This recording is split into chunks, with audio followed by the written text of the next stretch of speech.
Bienvenido al canal de YouTube del Pastor José Manuel Sierra. En nuestra iglesia del Puerto de la Cruz va a haber un encuentro de familias.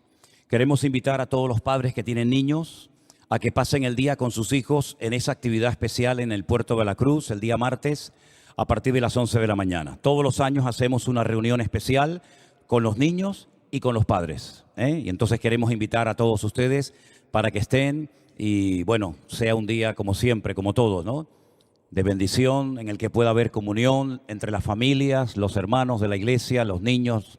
Así es que próximo martes, día 13 de febrero, a las 11 de la mañana en el Puerto de la Cruz. Todos los que están aquí, no sé si, bueno, creo que no, pero muchos de ustedes tienen ya hijos.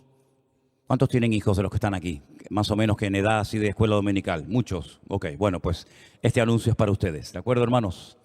Y nuestro hermano Jeremías de San Francisco me pide que siga anunciando que todavía quedan algunas plazas libres para los eventos que vamos a hacer en unos días allí en San Francisco. Nosotros vamos a salir el próximo día 12 y estaremos primeramente en una iglesia que nos ha prestado sus instalaciones para hacer las actividades que hacemos allí en una ciudad llamada Houston. De allí estaremos viajando a visitar nuestra iglesia en Las Vegas. De ahí saltaremos a la ciudad de San Francisco, donde también estaremos llevando eventos y reuniones especiales. Y finalmente iremos a lo que es Florida para estar con los hermanos y con algunas iglesias que nos han invitado. Hace unos días recibí una invitación de un pastor que hace muchos años que no veo, Pastor Rubén. El pastor de su iglesia yo lo conocí en una marcha que hubo una vez por Jesús, por las calles de allí, de esa ciudad de Florida. Pero ese pastor ya está en la presencia del Señor. A él le hacía mucha ilusión conocer las Islas Canarias. Él era cubano y sus padres, sus antepasados, habían salido de las Islas Canarias rumbo a Cuba. Pero él nunca había visitado la tierra de sus padres. Vio su sueño cumplido, estuvo aquí con nosotros un tiempo, hace ya muchos años. Y tiempo después partió a la presencia del Señor. Ya era un pastor, un hermano muy mayor. Y se quedó este pastor que les hablo, el pastor Rubén, y me llamaba hace unas semanas y me decía: mira, tengo muchas ganas de que vengas a nuestra iglesia. No entraba, digamos, dentro del programa a visitar la congregación de este hermano, pero bueno, nos une una amistad de hace mucho tiempo. Yo también tengo muchas ganas de verlo. Así es que yo les voy a pedir, bueno, seguramente después Anderson y Jerónimo lo van a estar recordando, oración, ¿verdad? Para que el Señor nos guarde, nos dé fuerza, nos ayude en este viaje que va a ser muy largo, muy intenso, donde vamos a hacer pues muchos miles de kilómetros, atendiendo a centenares y a miles de personas que viajarán haciendo un gran esfuerzo para poder ir a estos eventos, ¿verdad? Así que pedimos la oración de parte de todos ustedes. Amén, hermanos. Y quiero dar la bienvenida en esta tarde a una hermana que viene con su sobrino de Marbella, ¿no?, de la provincia de Málaga. Os podéis poner de pie si no os importa, Su nombre era Mari Carmen, y el tuyo era Jesús. Bueno, le damos un fuerte aplauso de bienvenida a la tía y al sobrino. Súbeme el micrófono.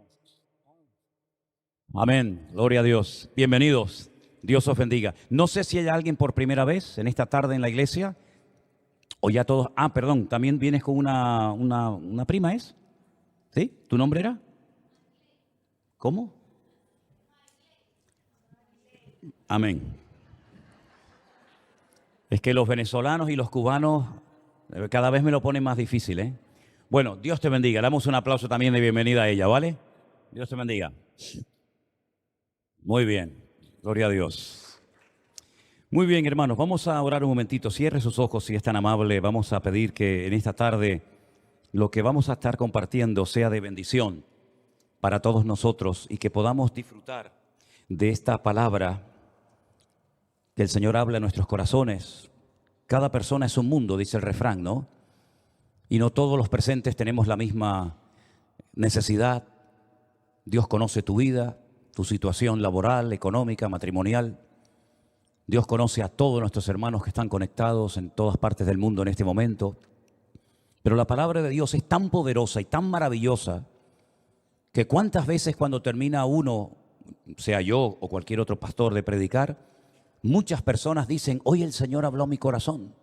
Pero lo que el Señor te habló a ti no tiene nada que ver con lo que le habló a la otra persona. Pero esa es la riqueza de la palabra de Dios, que a todos nos habla cuando abrimos el corazón y queremos que el Señor ministre nuestras vidas. Así que pidamos la bendición del Señor para esta palabra en esta tarde. Padre Celestial, gracias te damos desde lo más profundo de nuestros corazones por este privilegio tan grande que nos estás dando, Señor, de poder reunirnos en este lugar.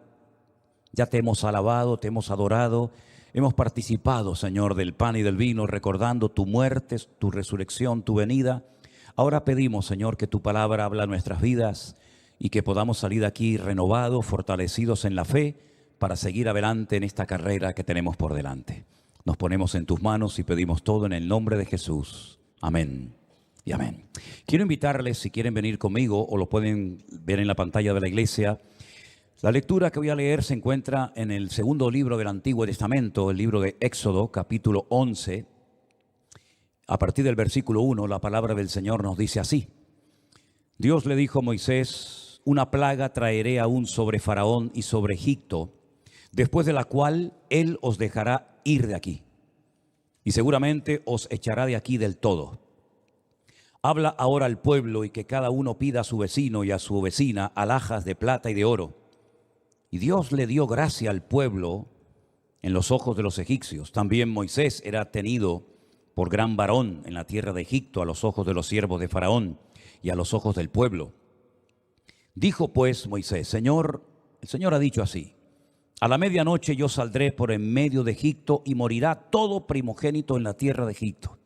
Desde el primogénito de Faraón que se sienta en su trono hasta el primogénito de la sierva que está detrás del molino y todo primogénito de las bestias. Y dice la Escritura, y habrá gran clamor por toda la tierra de Egipto, cual nunca hubo ni jamás habrá. Pero contra los hijos de Israel, desde el hombre hasta la bestia, ni un perro moverá su lengua, para que sepáis que el Señor hace diferencia entre los egipcios y los israelitas. Y descenderán a mí todos estos tus siervos, e inclinados delante de mí dirán, vete, tú y todo el pueblo que está debajo de ti, y después de esto yo saldré.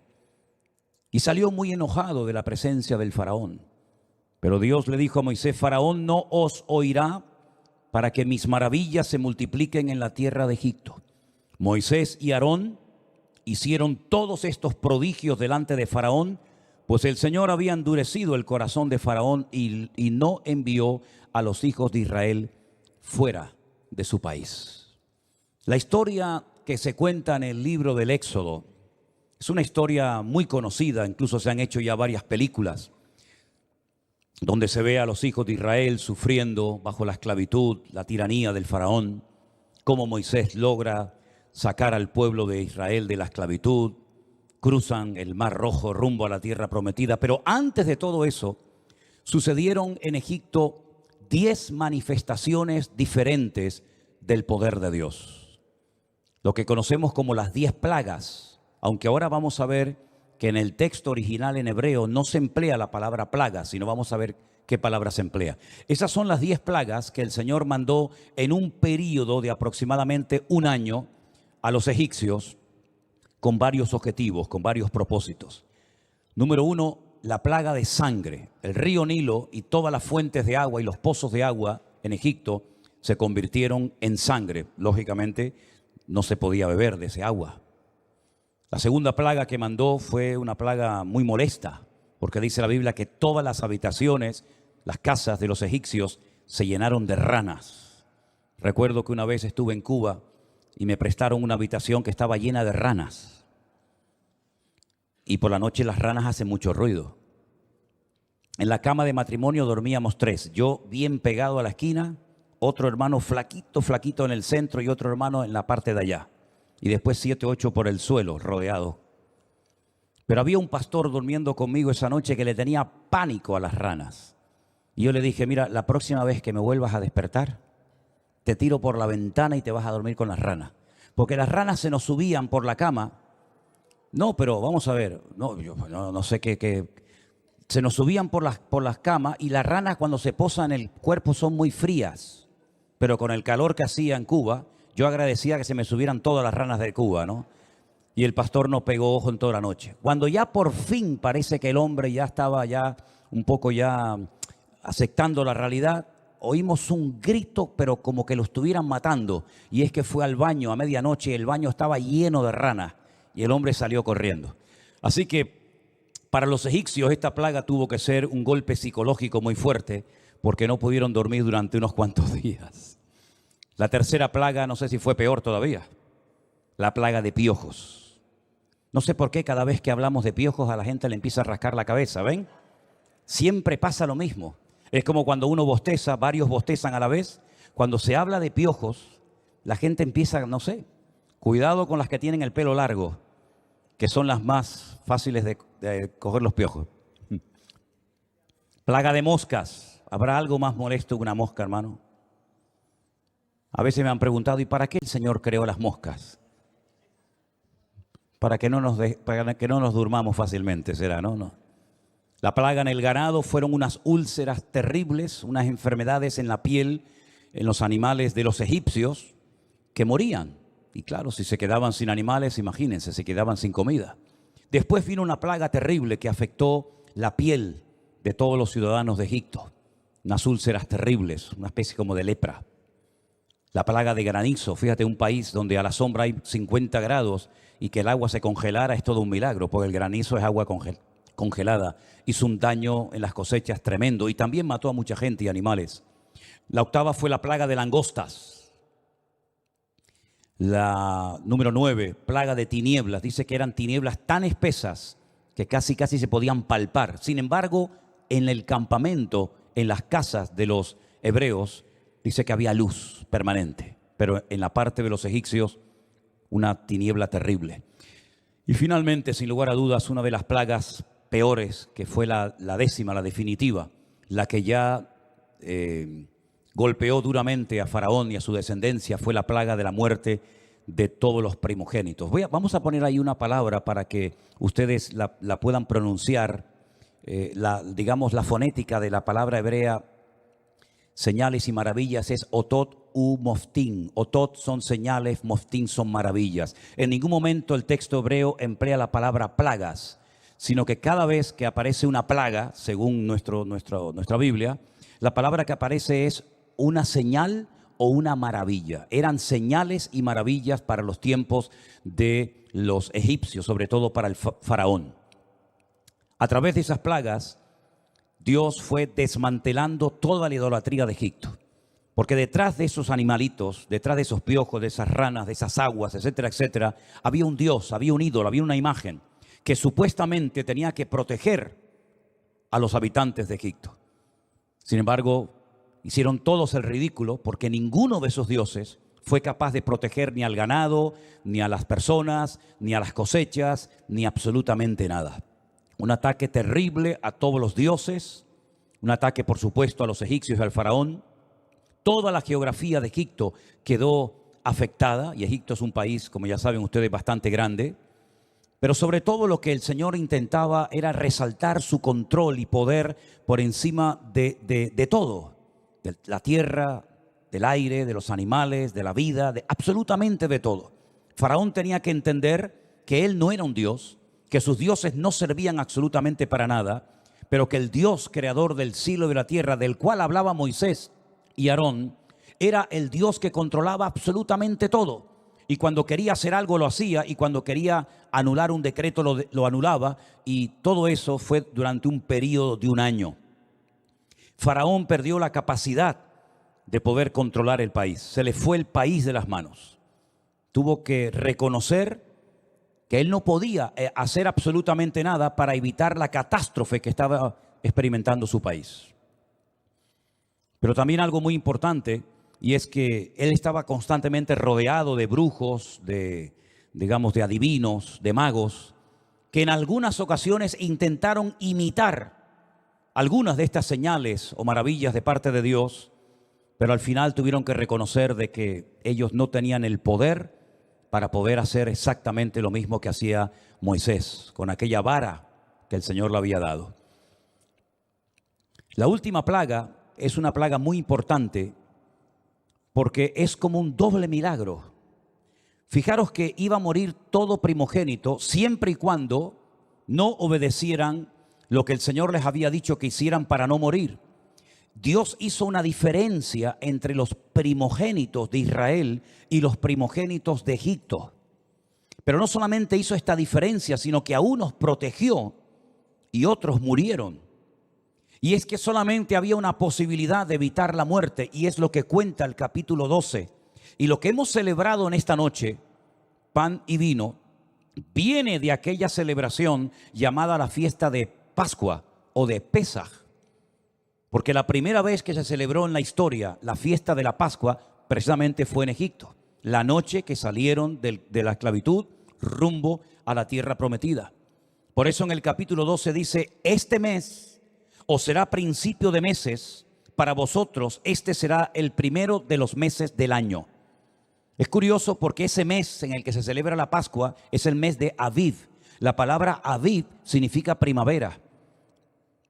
Es decir, que el año para ellos, el año religioso me refiero, no empieza en enero como en nuestro calendario, sino que el año religioso para ellos empieza con la celebración de la Pascua en el mes de abril, generalmente, cuando el pueblo tiene que celebrar la fiesta de la Pascua, recordando la liberación de la esclavitud de Egipto. Y las instrucciones para celebrar esta fiesta eran muy interesantes. Dice en el versículo 3: háblale a toda la congregación de Israel y diles que en el día 10 de este mes, tómese cada uno un cordero según las familias de los padres, un cordero por familia. En el día 10 del mes de Abib había que escoger un cordero, pero no se podía sacrificar hasta 4 días más tarde. Dice en el versículo 4: mas si la familia fuere tan pequeña que no basta para comer el cordero, entonces él y su vecino inmediato a su casa tomarán uno según el número de las personas, conforme al comer de cada hombre haréis cuenta sobre el cordero. El animal, escuchen bien, será sin defecto, macho de 1 año. Lo tomaréis de las ovejas o de las cabras y lo guardaréis hasta el día 14 de este mes, y lo inmolará toda la congregación del pueblo de Israel entre las 2 tardes. Tenían que estar 4 días examinando al cordero para que no tuviera ningún defecto. Ustedes saben que animales con defectos estaban totalmente prohibidos consagrarlos al Señor. Este fue uno de los grandes pecados, una de las grandes abominaciones que cometió el pueblo de Israel en los tiempos del profeta Malaquías. Si ustedes leen el capítulo 1 del profeta Malaquías, van a encontrar que una de las cosas que el Señor le reprochaba al pueblo es que siempre le ofrecían a Dios en sacrificio lo peor.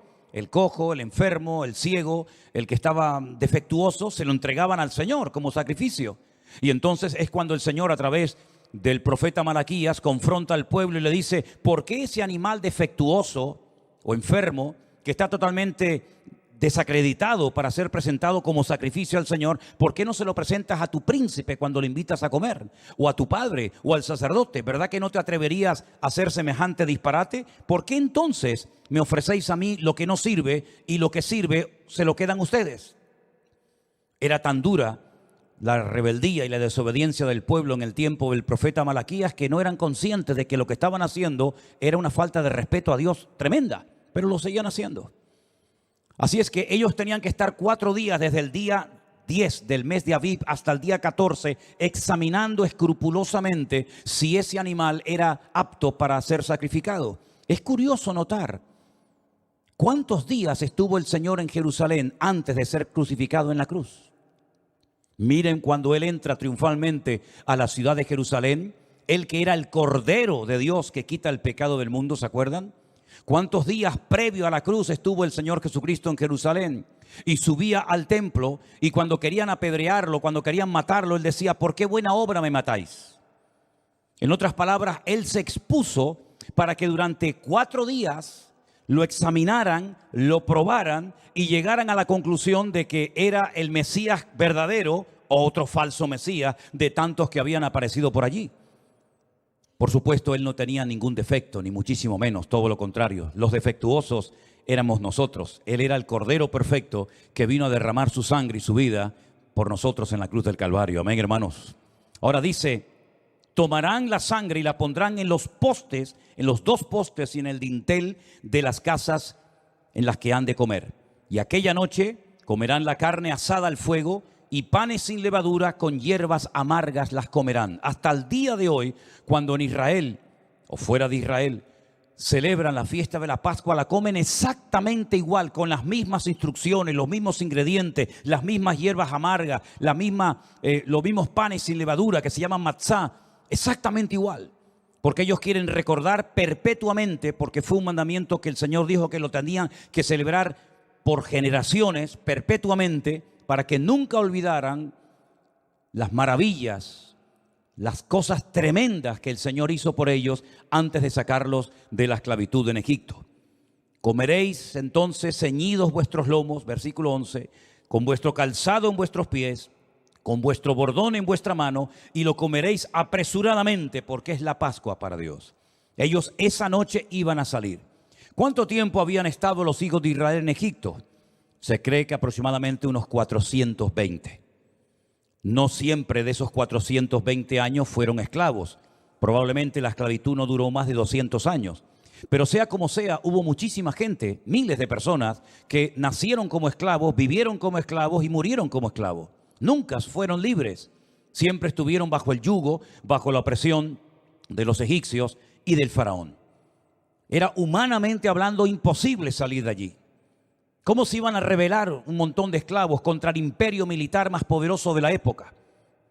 No había ninguna capacidad, no había ninguna posibilidad, humanamente hablando, de que Israel algún día fuera libre. Es más, y es mi opinión, si el Señor no hubiera intervenido como intervino y si no hubiera hecho las maravillas y las señales que hizo, probablemente el pueblo de Israel hoy en día no existiría. Hubieran todos muerto en Egipto, hubiera sido otro de tantos pueblos que ya dejó de existir y no se sabe absolutamente nada de ellos. Y hay docenas y docenas de imperios y de pueblos que los estudiamos en los libros de historia, que dejaron algún rastro arqueológico, pero de ellos no queda absolutamente nada. Israel hubiera sido exactamente igual, pero Dios, nuestro Dios, le había dado una promesa al patriarca Abraham y le había dicho que su descendencia ocuparía una tierra, la tierra de Israel, para siempre. Pero ¿cómo iban a salir de la esclavitud en Egipto, hermanos?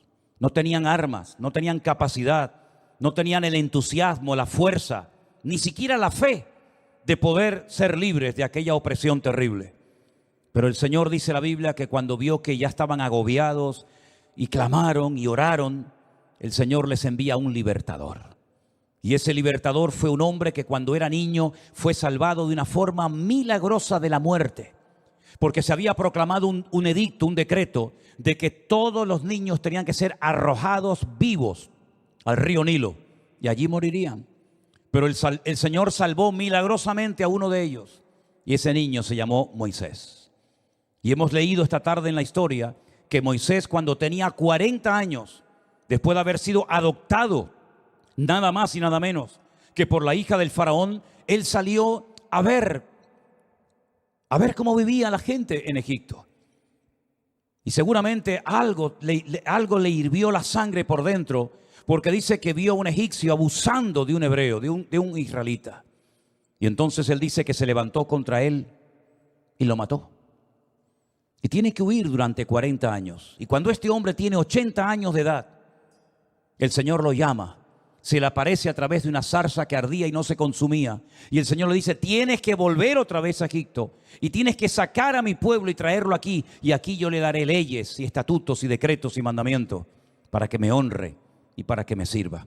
Como bien saben ustedes, puso todo tipo de excusas. ¿Quién soy yo? Yo no sé hablar, no me van a creer. Cuando me digan que Dios te manda, ¿qué les digo? Si puso todos los argumentos habidos y por haber.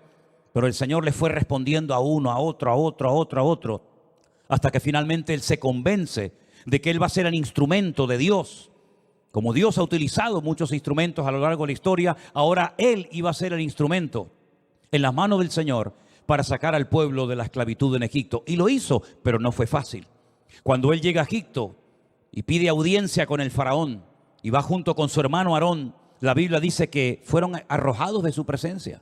El faraón no quiso bajo ningún concepto aceptar que era el tiempo de dejar de abusar de ellos y dejarlos salir y perder la mano de obra que estaba construyendo pues muchísimos edificios y palacios y cosas en Egipto. Y no solamente no los dejó ir, sino que además los castigó, diciéndoles que la paja que tenían que utilizar para construir los ladrillos que se la daban los egipcios, ahora ellos tenían que buscarla, y el número de ladrillos que tenían que presentar cada día no iba a disminuir. Algunos dudaron de que realmente Moisés fuera el enviado de Dios. A veces hay personas que no saben interpretar la dureza de las circunstancias. Se afligen, se hunden, se deprimen cuando aparentemente todo va mal. Pero yo les dije no hace mucho tiempo atrás que cuando peor están las cosas es cuando más grandes son las manifestaciones del poder de Dios. Siempre ha sido así. Siempre ha sido así. Cuando parece que ya no hay posibilidad, cuando parece que ya tenemos la soga al cuello, cuando parece que ya no hay remedio para esta situación, es cuando Dios viene siempre en nuestro auxilio, en nuestra ayuda. Y podríamos poner docenas y docenas de ejemplos. ¿Se acuerdan ustedes cuando el jueves les hablaba de Jonás? ¿Quién iba a sacar del vientre de aquel enorme pez a Jonás? Ese hombre iba a morir sí o sí en el vientre de aquel enorme pez por su rebeldía, por su desobediencia, por no querer poner en práctica el llamado que Dios le había dado en su vida y que él sabía perfectamente en qué consistía. Pero dice la Biblia que Jonás, ¿qué hice? Clamé al Señor, desde la angustia invoqué al Eterno y el Eterno me respondió. Y fuera de toda posibilidad, aquel pez lo vomita y él finalmente va a la ciudad de Nínive a predicar la palabra de Dios, y toda la ciudad se convirtió desde el más grande hasta el más pequeño. ¿Qué posibilidades había? ¿Qué posibilidad había de que ese hombre pudiera salir con vida? Ninguna. Pero lo que es imposible para los hombres es posible para nuestro Dios. ¿Qué posibilidad había de que una mujer ya avanzada en edad pudiera ser madre y pudiera concebir y de ese salieran como las estrellas de los cielos? Ninguna. Incluso cuando recibe la profecía o la promesa de que va a ser madre, dice la Biblia que se echó a reír. Y por eso el Señor, para que no se olvidara de que un día se rió de la promesa de Dios, a su hijo le puso risa.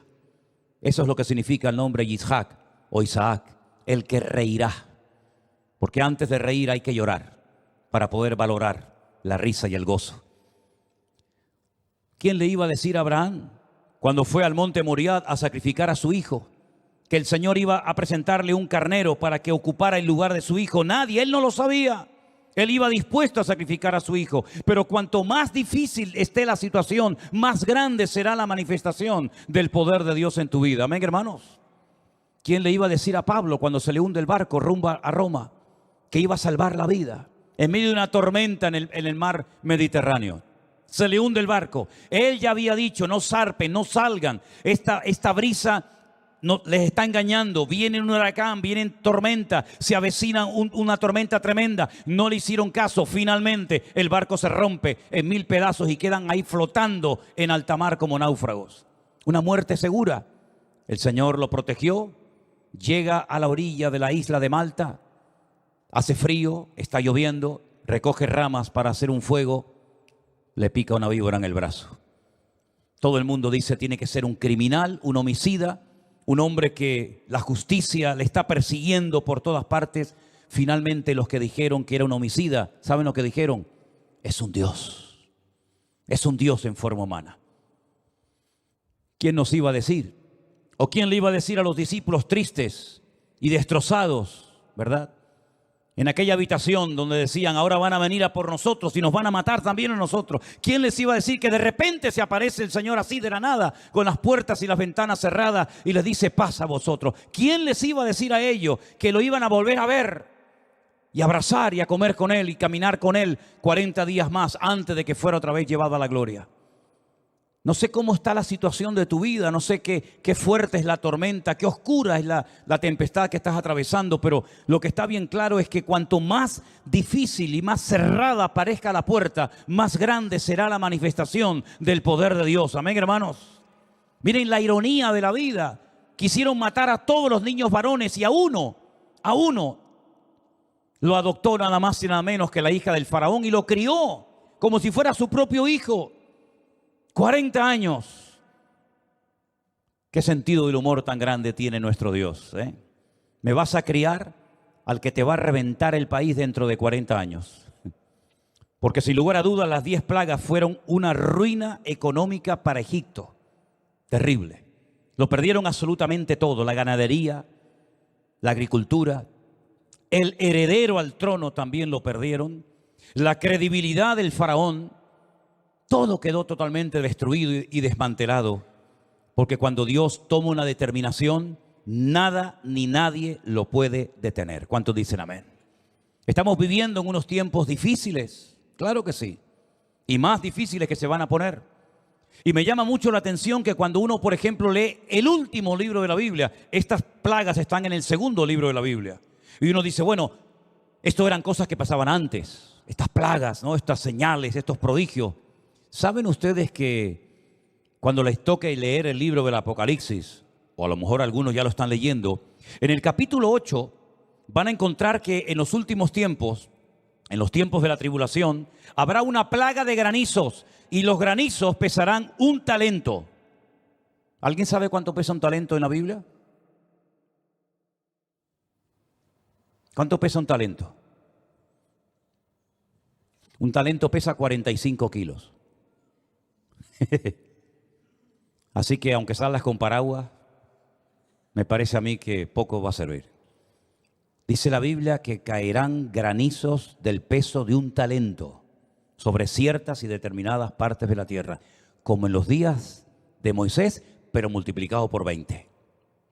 También en el capítulo 8 dice que parte de las aguas de los océanos, de los ríos y muchos lagos de la tierra se convertirán en sangre. Exactamente igual que ocurrió en los días de Moisés en la tierra de Egipto. En el capítulo 9 del libro del Apocalipsis dice que habrá una plaga de langostas tan tremenda que arrasará con cientos y miles de hectáreas de comida y vendrá una hambruna a muchas naciones de la tierra sin precedentes. En el capítulo 16 dice que aparecerá una enfermedad en la piel de la gente, como las úlceras en los tiempos de Moisés en Egipto, que la gente dice que buscará la muerte y la muerte huirá de ellos.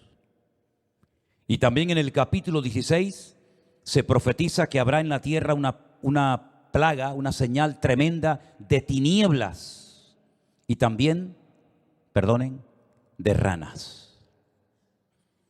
Así es que, queridos hermanos, cuando leemos en la palabra de Dios qué es lo que será, y la respuesta bíblica es lo mismo que fue las plagas que se vieron en Egipto para convencer al orgulloso y arrogante faraón de que él no era Dios, de que el Dios, el verdadero, era al que se le estaba predicando.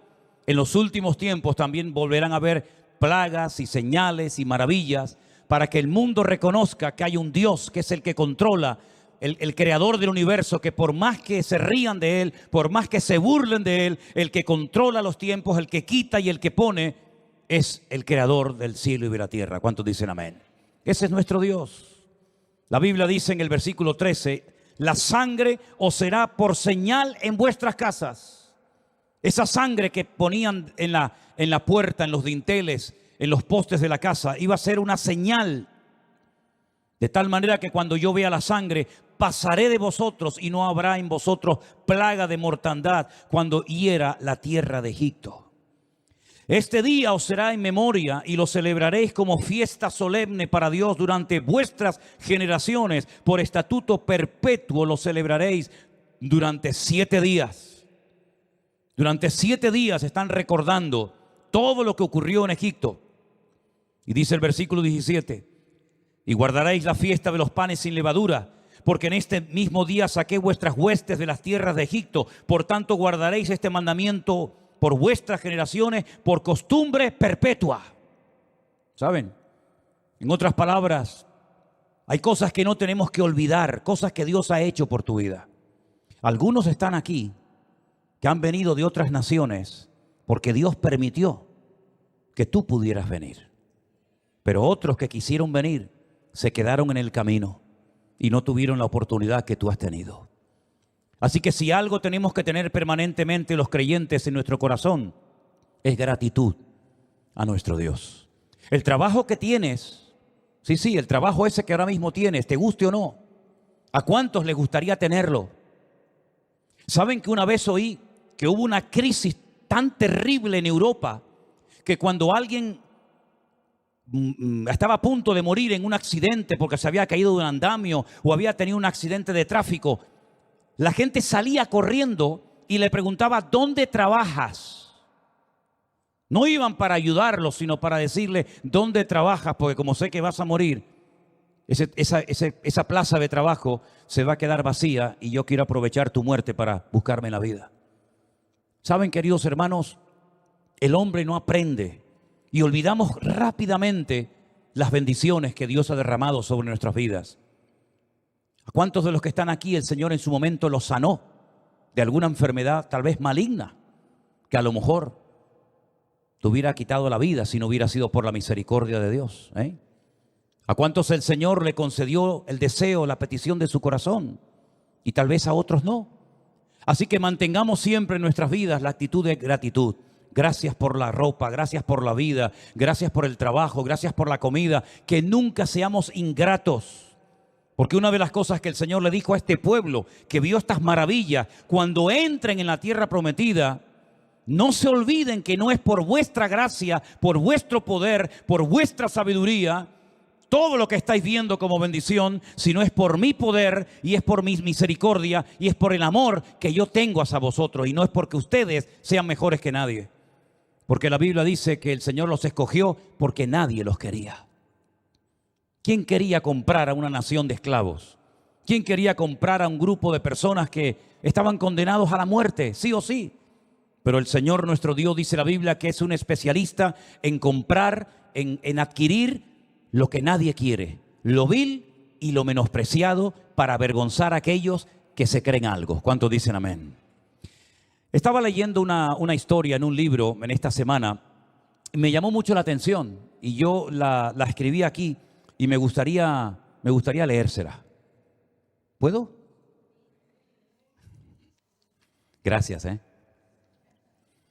En cierta ocasión, un señor feudal había mandado a comprar al mercado un buen pescado para agasajar a un invitado muy importante. Grande fue su sorpresa al regresar su servidor, pues el olor del pescado hacía notar que se trataba de un pescado en mal estado.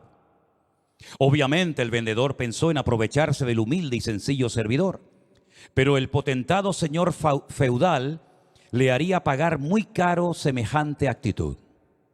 En persona se dirigió al mercado escoltado por varios de sus hombres armados. Al llegar frente a la pescadería, al ruin comerciante no le quedó más remedio que reconocer su mala intención. El señor feudal le dio a elegir qué castigo le iba a dar: comerse el pescado podrido, ser azotado o pagar 10 monedas de plata. ¿Ustedes cuál hubieran escogido, hermanos? El comerciante especuló que lo mejor y más barato sería comerse el pescado. Así que optó por la primera opción. ¿Pero qué pasó? Luego de un par de bocados, el asco fue tal que no pudo seguir comiendo y pidió el segundo castigo. Por lo menos no tendré que gastarme mi dinero. Pero luego del cuarto azote, imploró que pararan porque no podía soportar el dolor y finalmente aceptó pagar las 10 monedas de plata. Así que fue como este mezquino vendedor de pescado recibió todos los castigos. Se comió el pescado podrido, recibió unos buenos azotes y terminó pagando la multa de 10 monedas de plata. ¿Saben? Al faraón le pasó exactamente lo mismo. Sufrió las plagas que devastaron su país y su economía. Luego sufrió en su propio cuerpo las calamidades y pagó con la vida de su hijo y con la suya porque no quiso aceptar la existencia de Dios ni acatar su voluntad. ¿Cuántos dicen amén? Qué historia tan interesante, ¿verdad? Todas estas desgracias nacionales se podían haber evitado si el líder, si el gobernador, si el faraón de Egipto desde el primer minuto hubiera dicho: creo en vuestro Dios, o por lo menos no me opongo a vuestro Dios, Y si ha llegado el momento de salir, ya hemos abusado de vuestras vidas 200 años, así que ya podéis salir en libertad. Todo esto se podía haber evitado. Y cuando yo leía esta historia, pensaba en ciertos y determinados países. Países bonitos, países ricos, países que podían vivir de maravilla. Pero la gente come el pescado podrido, están sufriendo azotes de todo tipo, de toda índole. Y las economías se les han arruinado porque no han querido reconocer el poder de Dios. Pensaba, por ejemplo, en este trozo de tierra de 40 kilómetros de largo, llamada la Franja de Gaza. 40 kilómetros de costa mediterránea, con unas playas de película. Las mejores playas de Israel estaban en la Franja de Gaza. Una cadena de hoteles se podía haber construido cerca de aquellas hermosas playas. Allí hubieron personajes de la Biblia, como por ejemplo Sansón, que se podía haber llevado a la gente para ver el lugar donde Sansón estuvo, donde se enamoró de Dalila, donde murió, etcétera, etcétera, ¿verdad? Pero sin embargo, aquella hermosa franja de tierra la han convertido en un lugar totalmente destruido por la mala cabeza de sus gobernantes. ¿Qué responsabilidad tan grande tiene un hombre cuando todo un pueblo le vota o le apoya para que haga las cosas bien, decentemente y con orden? Pero lamentablemente vemos que cada vez hay más naciones, ricas por cierto, todas y cada una de ellas, que están totalmente destruidas, desmanteladas, y siempre los que pagan los platos rotos son los de siempre, el pueblo, los de abajo. Luego, cuando ya lo han roto todo, cuando ya no hay nada más que llevarse, cogen su helicóptero, su avioneta o su avión y se van a donde ellos ya tenían planeado hace años irse, y tienen la vida de sus hijos, de sus nietos y de sus bisnietos asegurada sin ningún problema. Hermanos queridos, España está pasando un momento muy delicado, porque tenemos al frente de este gobierno a un hombre que se empecina en hacer las cosas no decentemente y con orden, sino todo lo contrario. Y nosotros estamos aquí, Dios nos ha dejado aquí para que lo que podemos hacer lo hagamos. ¿Y saben lo que es? Orar, orar y orar. Que Dios tenga misericordia de esta nación. Que Dios tenga misericordia de que su pueblo, sus hijos, estamos aquí. Y que no tengamos que ver cómo un país hermoso como este se viene abajo por la mala cabeza de 4 o 5 señores que se agarran a una poltrona y no hay forma de que se vayan. Y cuando se vayan van a dejar todos patas arriba o marcharse de mala manera huyendo para que nadie los persiga, ¿no? Hermanos queridos, Faraón vio los milagros más grandes de la historia de la humanidad. Yo creo que no ha habido un hombre que ha visto más milagros, más señales y maravillas que el mismo Faraón. Incluso llegó a ver un milagro del cual no hemos hablado, pero quiero tocarlo brevemente, y es cuando él ve que cuando se empeña en perseguir al pueblo de Israel, las aguas del Mar Rojo se abren, el pueblo de Israel logra pasar, y cuando él intenta hacerlo, las aguas se le vienen encima a todos sus soldados y él incluso muere. Si este hombre, yo pensaba hoy, si este hombre se hubiera arrepentido, o por lo menos hubiera reconocido la soberanía de Dios, como por ejemplo lo hizo otro faraón en los tiempos de José, o como por ejemplo lo hizo Ciro, que fue el que construyó el segundo templo de Jerusalén, o como por ejemplo Nabucodonosor, que reconoció que el Dios de Daniel, de Sadrach, Mesach y Abednego era el verdadero Dios. Si Faraón hubiera reconocido la existencia y el poder y la soberanía de Dios, Egipto hoy en día sería un paraíso, sería un país tremendamente bendecido. ¿Pero qué es Egipto hoy en día? Un montón de arena, un país que sinceramente la gente va a verlo por el famoso río Nilo, que por cierto la Biblia profetiza que se secará totalmente en los últimos tiempos, y por las pirámides de Egipto. Nada más, no hay nada más.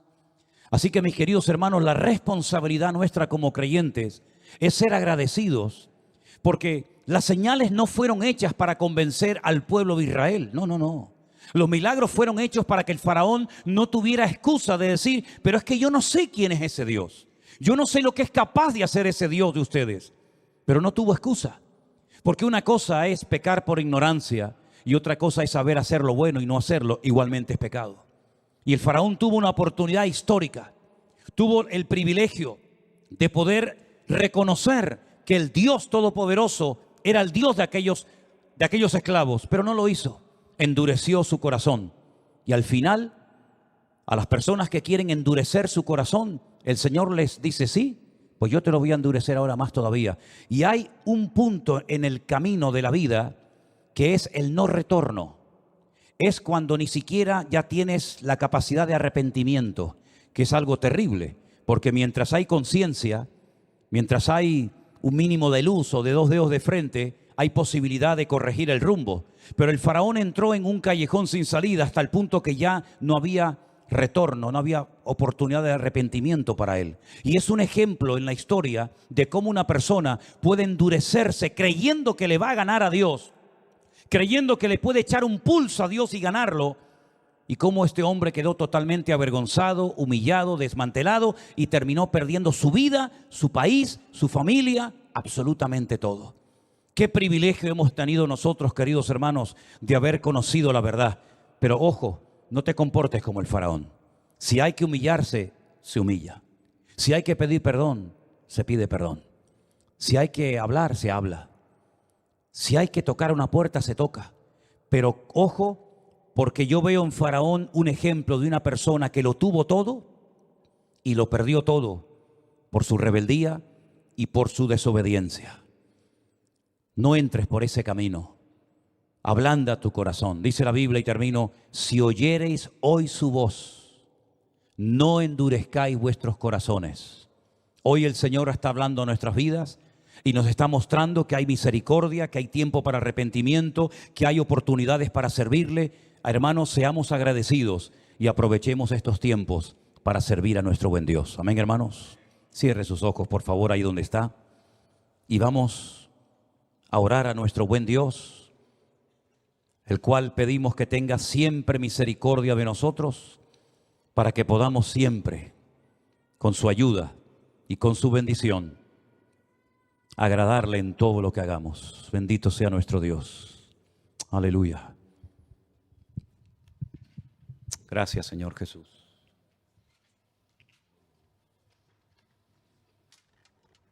Si usted en esta tarde tiene que pedirle perdón al Señor por alguna actitud, por alguna palabra, por algo que no está haciendo correctamente, hágalo, mi querido hermano. Dios es amplio en perdonar y el Señor siempre le va a restaurar, y el Señor siempre, siempre le va a dar la oportunidad de empezar de nuevo, con la ayuda, con la gracia y con el favor de Dios. No hay nada peor que una persona que ha conocido la verdad, que se endurece y que no quiere hacer caso a la palabra de Dios. Aleluya, Jesús. ¿Cuántas veces hay personas en las congregaciones, en las iglesias, que oyen la palabra de Dios y no quieren prestar atención, no quieren prestar atención a lo que el Señor les dice? Y es una lástima, ¿verdad? Cuando hay personas que tuvieron la oportunidad de cambiar y no cambiaron, cuando tuvieron la oportunidad de ser restaurados y no fueron restaurados. Deje que el Señor transforme su corazón y no pelee con el Señor ni un minuto más. Gracias, Señor, por tu bendita palabra. Ayúdanos, Señor, a estar cerca de tu corazón cada día más y más, y que nada ni nadie se interponga entre tú y yo, Señor. Ayúdanos, Señor, a agradarte, Padre Santo. Ayúdanos, Señor, a amarte cada día más y más. Y que podamos, Padre Santo, en el nombre de Jesús, te lo pedimos, mi Señor Jesús. Oh, gracias, Dios mío, te alabamos. Vamos a ponernos de pie en esta tarde todos. Y ahí donde está, diga conmigo: Señor Jesús, en esta tarde yo me rindo a ti completamente.